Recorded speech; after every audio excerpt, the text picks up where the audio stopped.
В якутской тайге старушка упала без сил в снег и больше не смогла встать. Сил не осталось, вокруг только холод и пустота. Она уже прощалась с жизнью. Но вдруг из метели появилась она. Маленькая тень на белом снегу. Сначала старушка подумала, что ей просто мерещится перед смертью, но тень подошла ближе. Она долго смотрела на женщину, будто пыталась понять что-то важное. А потом произошло то, что кажется невозможным. В одну такую ночь пожилая женщина по имени Раиса Петровна вышла из дома. Ветер был таким сильным, что казалось, он режет не лицо, а душу. Снег был глубоким, почти по грудь. Каждый шаг давался ей с огромным трудом, словно она тащила по земле всю свою жизнь. И вдруг она упала. Она попыталась подняться, но не смогла. Руки не слушались, пальцы словно перестали принадлежать ей. Когда тело начинает замерзать, разум отчаянно шепчет: «Сделай что-нибудь». Но сил уже нет. И именно в этот момент произошло самое невероятное. Из снежной мглы появилась тень. Это была лиса. Маленькая, тихая, с внимательными глазами. В ее взгляде не было ни страха, ни голода. Казалось, она уже приняла решение. Лиса подошла ближе, понюхала женщину и вдруг начала тянуть ее за одежду. Да, именно так. Маленькая лиса начала тащить человека, спасая его от гибели. Шаг за шагом, медленно, она дотащила Раису Петровну до старой деревянной избушки и помогла ей попасть внутрь. Но буря не стихала. И оказалось, что настоящая опасность была не только в холоде. Снаружи появились люди. К двери подошли трое мужчин. Они постучали. Раиса Петровна, дрожа, открыла. В руках у них было оружие. Но самым страшным было не оружие, а их взгляды. В этих взглядах была жадность. Они искали все, что можно было забрать: еду, тепло, вещи.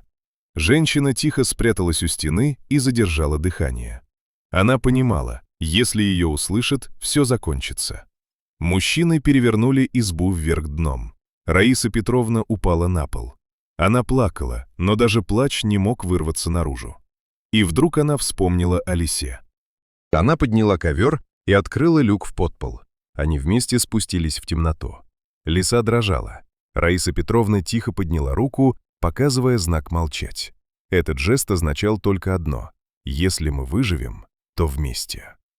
Но опасность еще не закончилась. Позже к избе подъехал грузовик. Женщина поняла, нужно уходить. Она взяла лису на руки и вышла в снежную бурю.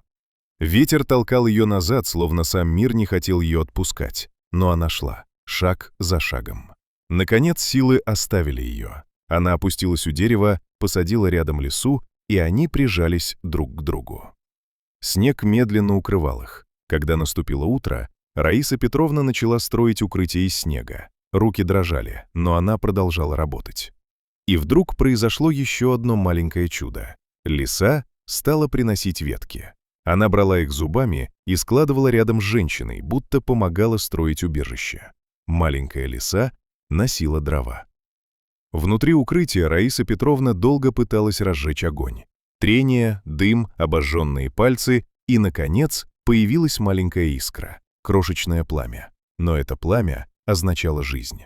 Женщина погладила лису, а та снова выбежала наружу. Через некоторое время она вернулась с рыбой в зубах. Раиса Петровна приготовила ее на огне. Сначала накормила лису, потом поела сама, а потом они легли рядом и впервые спокойно уснули. Но история на этом не закончилась. Мужчины снова нашли их. Они ворвались в укрытие. Один из них вырвал лису из рук женщины и унес ее.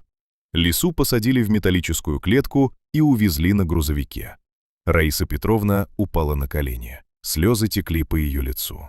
Она выбежала в снег, словно у нее вырвали сердце. Прошло время, буря утихла. День сменял ночь. Но внутри оставалась пустота. Женщина сидела в избе, держа в руках фотографию. Один момент, где она обнимает лису. Она смотрела на нее так, словно если смотреть достаточно долго, лиса вернется.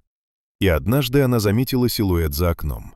Сердце почти остановилось. Она распахнула дверь и увидела ее. Лиса стояла на пороге. Они встретились и снова прижались друг к другу. И несмотря на весь холод вокруг, в этот момент внутри них стало тепло.